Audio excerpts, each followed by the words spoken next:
Chers amis, pour reprendre un terme qui est très en vogue aujourd'hui, celui de pandémie, nous pouvons dire que nous vivons dans un monde dans lequel il y a beaucoup de pandémies. Et le mot pandémie est composé de pan, qui veut dire tout, et puis démie qui vient de démos, qui veut dire peuple. Donc une pandémie, c'est ce qui touche tous les peuples, tout le monde. Et dans notre monde, on peut dire qu'il y a beaucoup de pandémies. Et il y a une pandémie fondamentale, c'est la pandémie du péché et de la mort. La pandémie du péché et de la mort qui affecte toute l'humanité. Et l'un des symptômes, l'une des manifestations de cette pandémie du péché et de la mort, c'est la persécution des messagers de Dieu. Les messagers de Dieu sont persécutés. Et ça, nous le voyons déjà clairement dans notre première lecture tirée du livre du prophète Jérémie. Jérémie était un grand prophète, mais c'est aussi quelqu'un qui a beaucoup souffert. Et moi, je vous conseille d'aller relire dans la Bible la vie du prophète Jérémie, et en particulier ce qu'on appelle les confessions de Jérémie, où lui-même nous partage la souffrance à travers laquelle il passe. Donc si vous allez par exemple dans Jérémie chapitre 15, verset 10, vous allez trouver quelque chose. Mais allez aussi dans le chapitre 20, d'où est tirée notre première lecture. C'est un prophète qui souffre. Ce Jérémie qui parle là, ce n'est pas quelqu'un qui est à l'aise, qui est relax. On peut dire qu'il s'agit d'un prophète dans la tourmente. Il y a les cris de la foule, où tout le monde est en train de dire « dénonçons Jérémie ». Mais il y a une parole qui me frappe dans cette première lecture. Jérémie dit « tous mes amis, guettent mes faux pas. Peut-être se laissera-t-il séduire. Alors nous pourrons nous saisir de lui et prendre notre revanche contre lui. » Ceux qui le disent, ce sont les amis de Jérémie. Tous mes amis guettent mes faux pas. Vous voyez, dans la vie, si c'est un adversaire, un ennemi qui est en train de vous faire du mal, vous pouvez vous dire, oui, bon, il est payé pour ça. Après tout, un ennemi, quel est son boulot? C'est de te faire le mal, non? Le boulot de l'ennemi, c'est de faire le mal. Si un ennemi ne fait pas du mal, alors là, il n'est plus ennemi. Parce qu'il est là pour ça. Pour nuire à ta vie, pour détruire ta vie. On pourrait même dire qu'il est payé pour ça. Mais un ami, celui avec qui tu es en paix,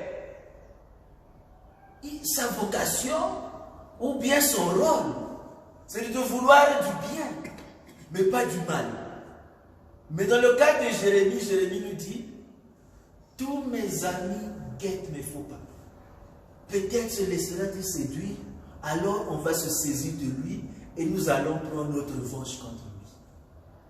Ça, c'est le monde réel. Ça, c'est le monde dans lequel nous vivons. Vous voyez, non? Parfois, nous sommes sur Terre, mais nous vivons sur Jupiter ou sur Mars. Ou bien dans d'autres galaxies.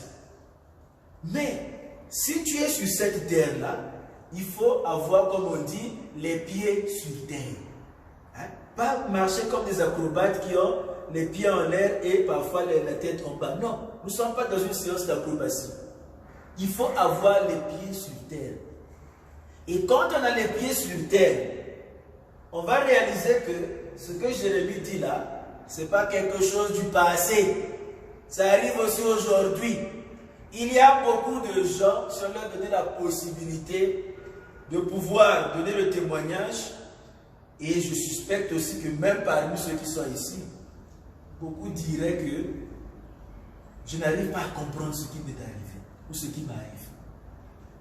la même personne que j'ai aidée à avoir une bonne situation, c'est même cette personne-là qui aujourd'hui est en train de répandre des mauvaises rumeurs sur moi et qui me fait du mal. La même personne. Je me souviens de cette personne. Comment elle était si pauvre et malheureuse. Moi, je l'ai aidée et voici la monnaie. Hein? Il y a des femmes mariées qui peuvent dire, waouh, cette dame-là, cette femme-là, c'est moi qui l'aidais et qui la faisais même venir à ma maison. Mais après, c'est elle qui a détruit mon mariage, qui a volé mon mari. Ça existe. Je ne parle pas de films, hein, je parle de quelque chose qui existe. Il y a beaucoup de gens qui peuvent témoigner. Et cela est vrai dans tous les secteurs de la vie. Vous allez en politique, c'est-à-dire que ce que Jérémie dit là est très vrai.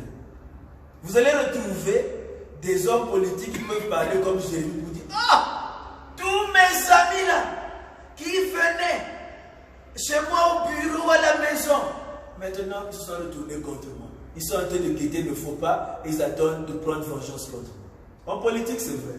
En économie, c'est vrai. Dans la vie sociale, c'est vrai. Même aussi dans la vie religieuse. Même dans l'église. Même dans l'église, ça existe.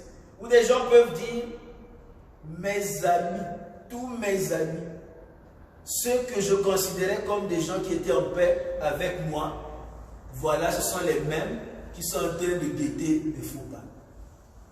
Et qui souhaitent ma chute. Donc, ce qui est là, c'est très vrai. C'est la vie, ainsi va le monde, comme on dit. Mais vous voyez, le prophète Jérémie, c'est quelqu'un qui ne s'est pas juste contenté de pouvoir parler de sa souffrance. Mais en même temps, il nous partage sa foi. Il nous dit que je ne suis pas seul. Je ne suis pas abandonné. Dieu est avec moi. Il ne va pas me laisser tomber. Et mes adversaires, mes ennemis, n'auront pas le dernier mot. Voilà pourquoi moi j'ai confié ma cause à lui, j'ai confiance en lui. C'est ça, la foi. Et c'est ça, là où nous voyons que Jérémie nous donne un bon chemin à suivre. Quand nous avons des problèmes, quand nous avons des difficultés, ce n'est pas le moment de nous enfermer sur nous-mêmes et de nous apitoyer sur notre sort. C'est le moment où nous avons à nous souvenir que Dieu est vraiment avec moi et confier ma cause à Dieu parce qu'il est le juste juge. Il n'y a pas de corruption devant le Seigneur. C'est le juste juge. Il juge avec justice. Je lui confie ma cause. Première lecture. Maintenant dans l'évangile, qu'est-ce que nous avons? Nous avons aussi le thème de la persécution des messagers de Dieu. Et cette fois-ci, c'est Jésus lui-même qui s'adresse à ses apôtres. Dimanche passé, ici nous avons célébré le 11e dimanche du temps ordinaire. Et dans l'évangile, il était question de la vocation des apôtres. Et quand Jésus a choisi ses apôtres, qu'est-ce que l'évangéliste nous dit? Il nous dit que Jésus leur a donné autorité. Il leur a donné pouvoir sur les esprits impurs. Et il leur a donné de pouvoir faire des guérisons. Donc vous voyez, c'est quelque chose de très positif. Hein? Donc les apôtres peuvent maintenant remporter la victoire contre les démons, contre Satan. Il leur a donné le pouvoir sur les esprits impurs et d'accomplir les guérisons. Ça, c'était ce que Jésus, après avoir choisi ses apôtres, leur a donné comme pouvoir, comme autorité. On peut se dire que oui, mais quand on a reçu l'autorité de pouvoir chasser les démons, de pouvoir faire des guérisons, alors on est vacciné? Non, on n'est pas vacciné contre les problèmes. Juste après, Jésus leur dit, allez lire quelques versets avant notre évangile. Jésus leur dit, méfiez-vous des hommes. Méfiez-vous des hommes. Ils vont vous faire souffrir. Ils vont vous persécuter. Et il a dit, voici, je vous envoie comme des agneaux au milieu des loups. Donc faites attention. Soyez très attentifs, prenez garde à vous. Et aujourd'hui, nous entendons Jésus. Il nous dit, soyez sans crainte. N'ayez pas peur. Il le dit à 3 reprises. Soyez sans crainte, n'ayez pas peur. N'ayez pas peur de ceux qui tuent les corps, mais ne peuvent pas tuer l'âme. Je vais vous montrer qui vous devez craindre. Celui qui a le pouvoir aussi bien de pouvoir tuer le corps que l'âme. C'est celui-là que vous devez craindre. N'ayez pas peur. Pourquoi est-ce que Jésus le dit? Mais c'est parce qu'il sait que lorsque nous passons à travers des difficultés, nous sommes facilement découragés. Et donc c'est pour éviter que nous puissions sombrer dans le découragement que Jésus nous donne ces paroles. Parce que facilement, nous qui étions forts et qui tenions debout, lorsque nous passons à travers des problèmes, nous sommes tentés de nous installer dans le désespoir et de nous décourager. Voilà pourquoi Jésus, pour nous redonner courage, il s'adresse à nous de la sorte. Et il nous prend même une belle image. Il nous dit, vous voyez les oiseaux du ciel, vous voyez les moineaux. Les moineaux n'ont pas grande valeur. 2 moineaux sont vendus pour 1 sou. Et il y a une chose très intéressante que Jésus dit. Et cela nous montre quelque chose de la providence divine. Il dit, voyez, ces moineaux-là, pas un ne tombe à terre sans la permission de votre Père qui est aux cieux. Pas un moineau ne met les pattes à terre sans que le Père Céleste ne le sache ou ne l'autorise. Un jour, quand vous êtes assis, regardez seulement les oiseaux. Vous dites, ouais, moi je passe à travers beaucoup de problèmes et j'ai l'impression que personne ne s'intéresse à moi ou bien que Dieu m'a oublié. Et quand tu vois des oiseaux, que ce soit des moineaux, des corbeaux, ou bien encore d'autres types d'oiseaux, dis voilà, cet oiseau-là a posé les pattes sur la terre ou sur cet endroit-là avec la permission du Père Céleste et le Père Céleste le sait. À plus forte raison moi je suis créé à l'image de Dieu. Et donc si je suis créé à l'image de Dieu, ça veut dire que Dieu a une attention plus soutenue envers moi que même ce qui se passe avec ces moineaux. Nous valons plus qu'une multitude de moineaux. Chers amis, je continue. L'une des armes, retenez ça très bien. L'une des armes, j'aime dire cela et je le répète. L'une des armes que Satan utilise contre nous, ça s'appelle découragement. Et c'est une arme redoutable. Et ici, je vais vous repartager. Vous avez déjà entendu parler de ça? C'est pas grave, la répétition est la mère des sciences. Entrez dans une maison, vous pouvez voir un cafard. Surtout là où le ciment ou le sol est bien lisse. Vous voyez le cafard, non? Quand il est en train de... Ou le concret là, ce n'est pas. Quand il est en train de voler là, il est très fier. Hein? Tu prends même une soldat là, tu veux taper le cafard là, il va de l'autre côté, tout ça là. Il est fier en train de voler. Mais il arrive un moment, dès que le cafard tombe, comme ceci, que les pattes en l'air, surtout si le sol est lisse là, le cafard ne pouvant plus se retourner, c'est fini, il va mourir là. Moi j'aime le regarder comme ça, je dis bon, ça ne vaut pas la peine de pouvoir encore tirer sur l'ambulance. Le cafard est déjà là, renversé, je le laisse là au coin là, il va mourir et puis après, on va simplement prendre le balai ou quoi, et puis on va jeter.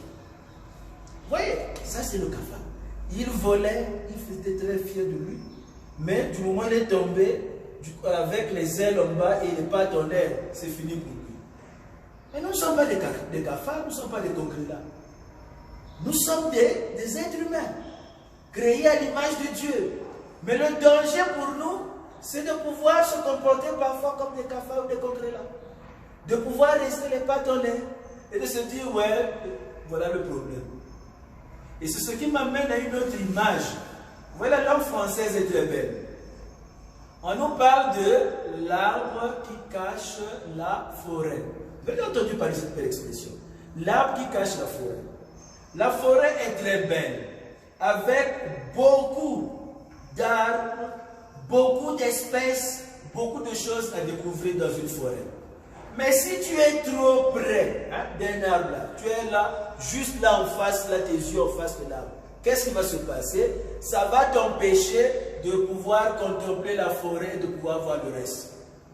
C'est la même chose qui se passe dans notre vie. Satan, lui, qu'est-ce qu'il fait? Il grossit ton problème. Il l'absolutise. De sorte que toi, tu vois ta vie seulement comme si tu étais sur terre qu'avec ce problème-là.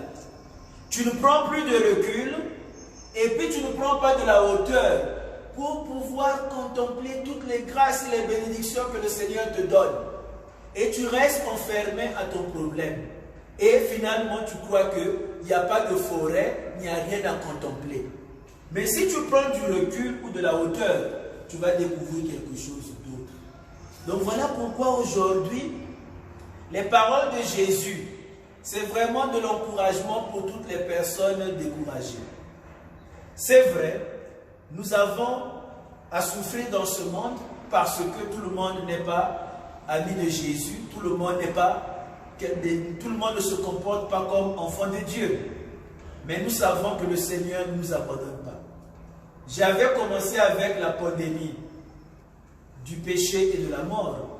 Mais il y a aussi une autre pandémie et qui est réelle. C'est la pandémie de la miséricorde. C'est la pandémie de la grâce. C'est la pandémie de la vie. C'est la pandémie de l'amour. Cette pandémie existe. Et elle est encore plus réelle que la première pandémie de péché et de la mort.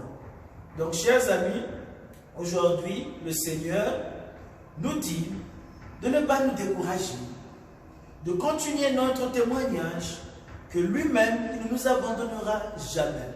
Alors, demandons-lui au cours de cette messe la force pour pouvoir persévérer dans les épreuves.